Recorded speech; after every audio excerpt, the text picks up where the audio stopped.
Good morning students. बेटे मैं BK sir, आपके हिंदी और संस्कृत के टीचर। तो बेटा पहले हमने पढ़ा था पाठ 1 और अब हम पढ़ रहे हैं पाठ 2। पाठ का नाम क्या है? महात्मा गांधी। आप सभी जानते हैं कि श्री मोहनदास करमचंद गांधी, जिन्हें हम महात्मा गांधी जी के नाम से जानते हैं। तो इस पाठ में सबसे पहले क्या आएगा? शब्दार्थ। पहला है रियासत। रियासत का राज्य है। तेज, होशियार, रवाना होना, जाना, आजादी, स्वतंत्रता।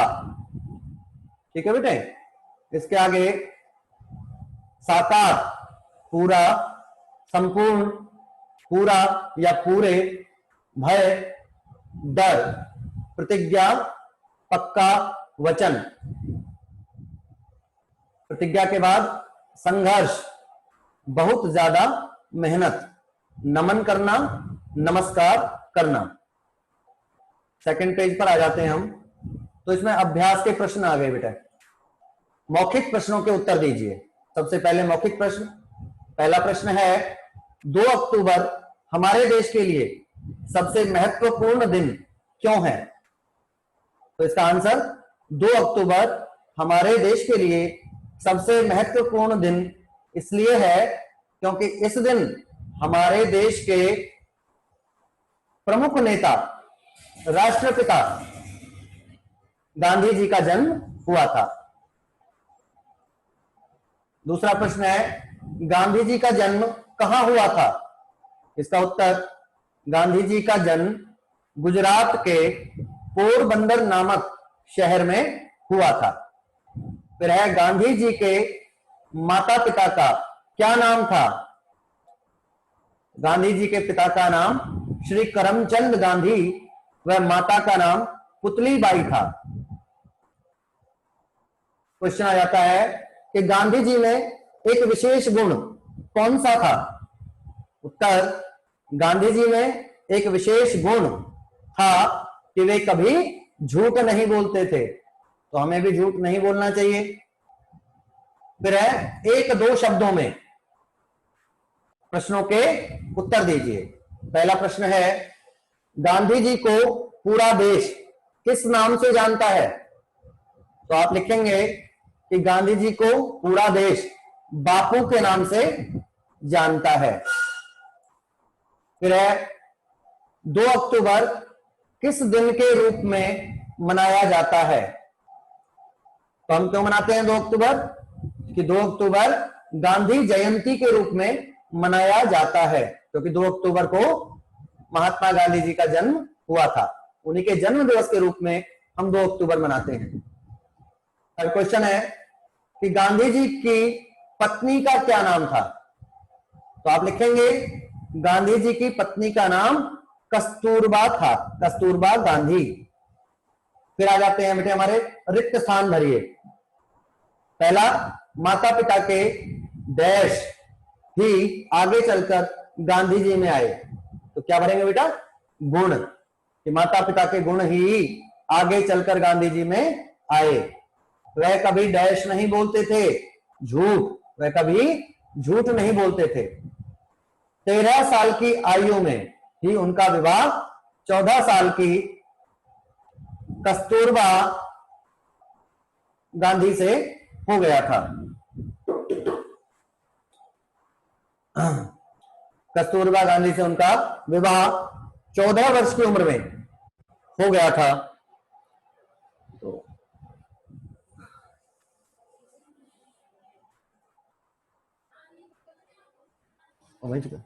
तो आगे क्या करेंगे बेटे? नेक्स्ट क्वेश्चन आ जाएगा आपका रिक्त स्थान कि गांधी जी ने अपनी मां को दिए इस डैश का पालन जीवन भर किया। तो हमने क्या फिल किया इसमें बेटे? वचन। 5वां है गांधी जी एक अच्छे लेखक भी थे।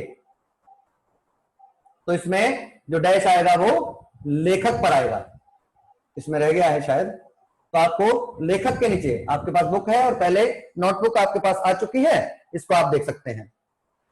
अगला क्वेश्चन आ जाता है कि सही विकल्प के सामने सही का निशान लगाइए, जिन्हें हम इंग्लिश में ट्रू फॉल्स कहते हैं बेटे, हिंदी में सत्य और असत्य। टिक मार्क हमें करना है। पहला है कि गांधी जी कितने वर्ष की आयु में इंग्लैंड आए? 18 वर्ष की आयु में, 19 वर्ष की आयु में, या 20 वर्ष की आयु में? तो आपने लिखना है, जो टिक करना है आपने 19 वर्ष पे करना है। अगला है, इंग्लैंड जाने से पहले उनकी मां ने गांधी जी से क्या ली? जमीन ली, दवा ली, या प्रतिज्ञा ली? तो आपने तीनों में से प्रतिज्ञा पर सही का निशान लगा देना है। आगे आ जाते हैं बेटे, गांधी जी कहां रहते थे? आश्रम में, महल में, या थर्ड ऑप्शन इसमें कोई और है, भिन्न है? तो आपने क्लिक करना है, टिक करना है आश्रम में। फिर है, गांधी जी का सपना कब साकार हुआ? 26 जनवरी, 15 अगस्त, या 26 अगस्त? तो आपने 15 अगस्त पर टिक करना है, क्योंकि गांधी जी का सपना क्या था कि देश को आजादी मिले, और हमारा देश कब आजाद हुआ? 15 अगस्त 1947 को बेटे। अब है सही मिलान कीजिए। इधर है उच्च, महत्वपूर्ण, प्रमुख, विदेशी, और उनके सामने नेता, वस्तु, दिन और चरित्र। तो उच्च चरित्र आपने मिलाना है, उच्च को। फिर है महत्वपूर्ण को दिन से मिलाना है, प्रमुख को नेता से मिलाना है, और विदेशी को आपने वस्तु से मिलाना है। इस तरह से आपका सही मिलान हो जाएगा। इसके बाद है, नीचे दिए गए शब्दों के नीचे अंक की बिंदी लगाकर पूरा कीजिए। शब्द क्या है? पहला बेटा देखो, पहला है करमचद। इसको हम चद बोलेंगे क्योंकि ऊपर अंक की बिंदी नहीं है। इसके आगे हमने इसको ठीक करके लिखा, तो करम और च के ऊपर हमने अंक की बिंदी लगा दी। क्या बन गया बेटे? करमचंद। उसके बाद पोरबदर। तो पोरबदर तो कुछ होता नहीं है, तो हमने क्या लिखना है? पोरबंदर। और इसके लिए हमें क्या करना होगा? बै के ऊपर अंक की बिंदी लगानी होगी। फिर है सपूर्ण। सपूर्ण कोई शब्द नहीं होता, तो हमें इसको बनाना है सही। तो हम क्या लिखेंगे? संपूर्ण। स के ऊपर हमने अंक की बिंदी लगा दी है। फिर है स्वय। स्वय कोई शब्द नहीं होता, स्वयं होता है। तो ये जो बिंदी वै के ऊपर है, ये य के ऊपर आएगी बेटे, स्वयं। ठीक है, आगे बढ़ते हैं। फिर है ढग। ढग कोई शब्द नहीं होता, ढग के ऊपर अंक की बिंदी लगाएंगे तो क्या बन जाएगा? ढंग। फिर है दड़। दड़ कोई शब्द नहीं होता, द के ऊपर अंक की बिंदी लगाने से बनेगा दंड। फिर है संघर्ष। संघर्ष कोई शब्द नहीं है, स के ऊपर अंक की बिंदी लगाएंगे तो बनेगा संघर्ष। परतु। परतु कोई शब्द नहीं होता, र के ऊपर अंक की बिंदी लगाने से क्या बन गया? ये परंतु। इस प्रकार आपको अंक की बिंदी का इस्तेमाल करना है, उपयोग करना है। आगे आ जाते हैं। नीचे दिए गए शब्दों के अर्थ लिखकर उन्हें वाक्यों में प्रयोग कीजिए। पहला है स्वतंत्रता। तो आपने वाक्य बनाना है कि 15 अगस्त 1947 को हमारे देश को स्वतंत्रता प्राप्त हुई। नेक्स्ट शब्द है भय। तो इसका हमने वाक्य बनाया कि गांधी जी के भय से अंग्रेज देश छोड़कर भाग गए। फिर है प्रतिज्ञा। वाक्य बनाया हमने, गांधी जी ने देश को आजाद कराने की प्रतिज्ञा ली। फिर है निम्नलिखित संक्षिप्त प्रश्नों के उत्तर दीजिए। पहला प्रश्न है, गांधी जी के माता पिता कैसे स्वभाव व विचारों के थे?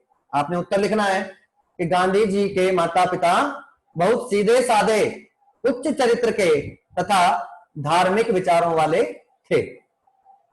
उसके बाद आता है नेक्स्ट क्वेश्चन कि इंग्लैंड से लौटकर गांधी जी ने क्या किया?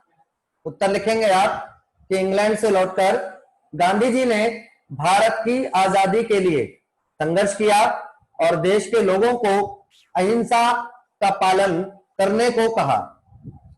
तीसरा प्रश्न आ जाता है कि गांधी जी ने किस बात पर अधिक जोर दिया? उत्तर है कि गांधी जी ने विदेशी वस्तुओं को न अपनाकर अपने देश भारत की वस्तुओं को अपनाने का अधिक पर अधिक जोर दिया। आज भी मोदी जी ने भी नारा चलाया है ना बेटे कि स्वदेशी अपनाओ, अपने देश की बनी हुई वस्तुओं का हमें उपयोग करना चाहिए। चौथा प्रश्न है कि गांधी जी क्या पहनते थे? उत्तर है गांधी जी सादी धोती व गमछा पहनते थे। उनका मानना था कि वस्त्र केवल तन ढकने योग्य ही पहनने चाहिए। ये आपका दूसरा अध्याय पूरा हुआ। आपको क्या करना है बेटे, इसको याद करें और अपने टेस्ट के लिए इसको तैयार करना है। ठीक है बेटे।